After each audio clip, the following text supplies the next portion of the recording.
तारखेला 6 तारखेला हिंगोली DPDCची ऑनलाईन बैठक झाली आणि या बैठकीमध्ये खासदार हेमंत पाटील आणि हिंगोली जिल्ह्याचे पालकमंत्री अब्दुल सत्तार यांच्यामध्ये शाब्दिक चकमक झाली। यानंतर स्वतः मुंबई तकशी बोलण्यासाठी खासदार हेमंत पाटील सध्या आपल्यासोबत आहेत। दादा, नेमका वाद काय झाला होता आणि कशावरून वाद झाला? बघा, हिंगोली जिल्हा हा दुर्लक्षित असलेला जिल्हा आहे। राजकीय दृष्ट्या, सामाजिक दृष्ट्या, आर्थिक दृष्ट्या, सगळ्या दृष्ट्या हा मागासलेला जिल्हा आहे। मग या जिल्ह्याला पालकमंत्री दिल्या जातात, ते बळ देण्यासाठी देतात। 7-7 महिने जर जिल्हा नियोजनाच्या जर बैठका होत नसतील तर हे कशाचं द्योतक आहे? 7 महिन्यानंतर बैठक होते, ती सुद्धा ऑनलाईन होती। मागच्या वर्षी 250 DP खरेदी करण्यासाठी एकमतानं ठराव मंजूर झाला, पैसे त्याला वर्ग करण्यात आले आणि ते पैसे वळवण्यात आले।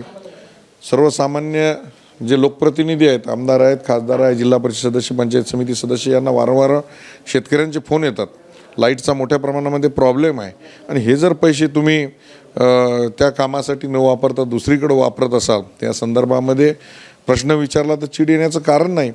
आमच्या मुलामुलींसाठी इथं शौचालयासाठी पैसे आलेले आहेत, पिण्याच्या पाण्यासाठी पैसे आलेले आहेत। त्या पैशाचे जर तुम्ही CCTV कॅमेरे बसवत असाल तर हे बरोबर नाही ना। जी काय मूलभूत गरज आहे, पिण्याचं पाणी जर आम्हाला नसेल तर CCTV कॅमेरे काही एवढे आवश्यक नाही जेवढं पाणी आवश्यक आहे तेवढं। तर याच्या संदर्भात प्रश्न विचारल्यानंतर ज्या पद्धतीनं त्यांनी मला उत्तर दिलेत किंवा माझं माईक म्यूट केलेलं आहे, त्याची ती प्रतिक्रिया आहे। तुम्ही असं देखील म्हणाले होते की पर्सेंटेज घेतलं जातं, टक्केवारी वाढवून घेतली जाते, नेमकं काय मुद्दा काय होता? नाही, सत्तार साहेबांचे नातेवाईक संभाजीनगरवरनं मोठ्या प्रमाणामध्ये लोक येतात।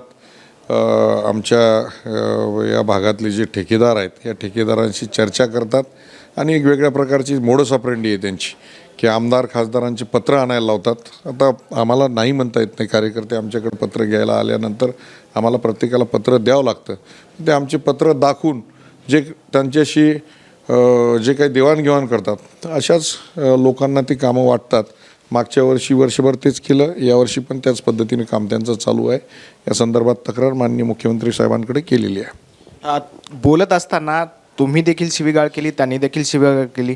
तुम्ही लोकप्रतिनिधी आहात, कितीपत तुम्हाला हे जे आहे प्रकरण तुम्हाला योग्य वाटतं? बघा, मी बाळासाहेबाचा शिवसैनिक आहे, अंगावर आलं की शिंगावर घेणारा माणूस आहे आणि ते कोणत्या कल्चरमधून आले माहीत आहे? मागे हनुमानावरनं त्यांनी कशा पद्धतीच्या शिव्या दिल्या, त्याच्या क्लिप व्हायरल झालेल्या आहेत। मला आर्य म्हणेल तर मी तुम्हाला सांगतो, मी कार्य म्हणणार आहे, मग तो कोणी असला तरी। त्याच्यामुळं पहिले ते बोलले आणि त्याच्यानंतर मी बोललेला आहे। तुम्ही दोघंही एकाच सरकारमधले? नाही, सरकारमधले आहेत, परंतु प्रत्येकानं ज्याचा त्याचा मान सन्मान राखला पाहिजे। अंगावर आला तर शिंगावर आम्ही घेतो, सोडत नाही, कोणी असो। अब्दुल सत्तार जे आहेत, छत्रपती संभाजीनगरमध्ये बोलताना असं म्हणलेत की लोकसभेच्या विधानसभेच्या निवडणुका येतात आणि अनेकांना हिरो व्हायचं असतं, त्याच्यामुळं निवडणुकीचा हा बहाणा। नाही, निवडणुकीचा बहाणा करायची काय गरज आहे आम्हाला? बाबा, पालकमंत्री आहे ना, तू ये ना जिल्ह्यामध्ये। 7-7 महिन्यानंतर DPCची बैठक ऑनलाईन घेण्याची गरज काय? कशामुळं गरज पडते 7 महिन्याला ऑनलाईन बैठक घेण्याची? विचार करा ना, मागासलेला जिल्हा आहे, दर 2-3 महिन्याला आलं पाहिजे, प्रश्न समजून घेतले पाहिजे। पण ज्या मूलभूत गरजा आहेत, पिण्याचं पाणी, शौचालय, याच्यासाठी आलेले पैसे तुम्ही CCTV कॅमेरे बसवता? ही कुठली पद्धत आहे? या संदर्भात तुम्ही मुख्यमंत्र्यांशी काही बोलणं झालं आहे? त्यांच्या कानावर हा विषय घातला आहे? हा विषय मी असेल, हिंगोलीचे आमदार माननीय तानाजीराव मुटकुळे असतील, माननीय आमदार संतोषराव बांगर असतील, सर्वांनी हा विषय माननीय फडणवीस साहेबांकडे मांडलेला आहे, माननीय मुख्यमंत्र्यांकडे मांडलेला आहे आणि निश्चित ते दखल घेतील। पण तो शिवसैनिक वेगळ्या पद्धतीनं दखल त्यांची घेणार आहेत। मागच्या वेळेस 15 ऑगस्टला सुद्धा ते आले नाही, 26 जानेवारीला आले, तर दखल मात्र शिवसैनिक घेणार आहेत त्यांची। तर हे होते हेमंत पाटील। व्हायरल झालेल्या रेकॉर्डिंगनंतर त्यांनी मुंबई तकची प्रतिक्रिया दिली आहे आणि अब्दुल सत्तार जे आहेत ते शिवसैनिक जे आहे अब्दुल सत्तारांची चांगल्या पद्धतीने जे आहे ते त्यांचा समाचार घेतील किंवा त्यांची खबरदारी घेतील, असं ते म्हणले। गणेश रुंडाळ, मुंबई तक, हिंगोली।